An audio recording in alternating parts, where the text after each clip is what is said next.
Merry Christmas and Happy New Year. This is probably going to be the last recording in 2022. So the book I'll be talking about today is called Cast in Honor by Michelle Sagara, and it's the sequel to Cast in Flame, which I talked about last time. I actually like it quite a bit better. So the main character, Kaylin, lives in a city-empire called Elantra, which is ruled by a dragon, and is a really magical kind of place where they have a lot of magic integrated into everyday life. You have both mortal and immortal species, as well as the use of things like a mirror network, which acts a little bit like our telephone system and stuff, and door wards that people use as like part of their everyday security measures. So Kaylin is a ground hawk, which is like part of their police system that works on the ground instead of in the air. A quick correction to what I said last time. I think I called the winged people avians, but they're actually called Aryans, and that was a mistake on my part.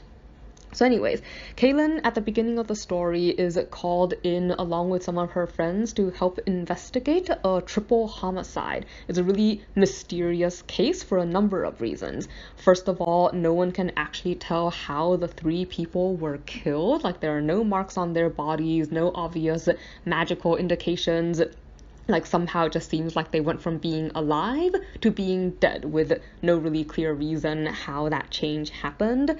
And even stranger is the fact that these three bodies were discovered in the basement of a house, which, according to the family that lives there, didn't actually exist a few days ago.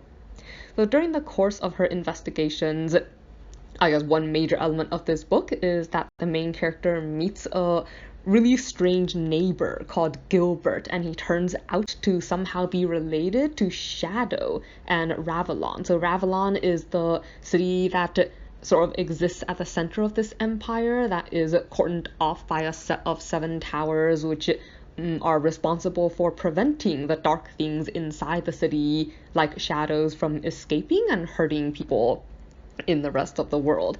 But meeting Gilbert starts to kind of change some of Kaylin's understanding of what Shadow is and how, I guess, their world actually might fit together. I think that was kind of interesting because Gilbert was just kind of a fun character because he's so different from people that there's a lot of things about normal life and humans and even other species that he doesn't really understand. And I think the interaction between him and the other characters just in general kind of amused me. The entire story is structured more like a typical murder investigation, even though it does have a lot of supernatural elements, and like the fantasy aspects are a strong part of the actual case.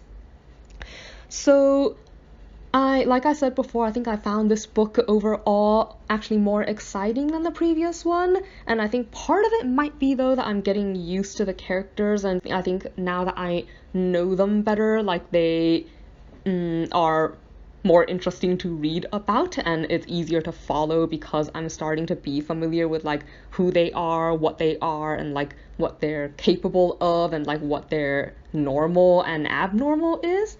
So the one thing that I may not have liked as much about this book was just that I wasn't really satisfied with the explanation for the villains, like why they did what they did, and like exactly what they did, like what the purpose was, and just the story behind the bad guys I wasn't especially satisfied with. But I guess sometimes in real life you probably don't get a lot of that story. I know that Elena said that it wasn't something that mattered to her, it was just that the story kind of made me want to know, because it all leads to this really big possible catastrophe for the city that the main characters are trying to prevent.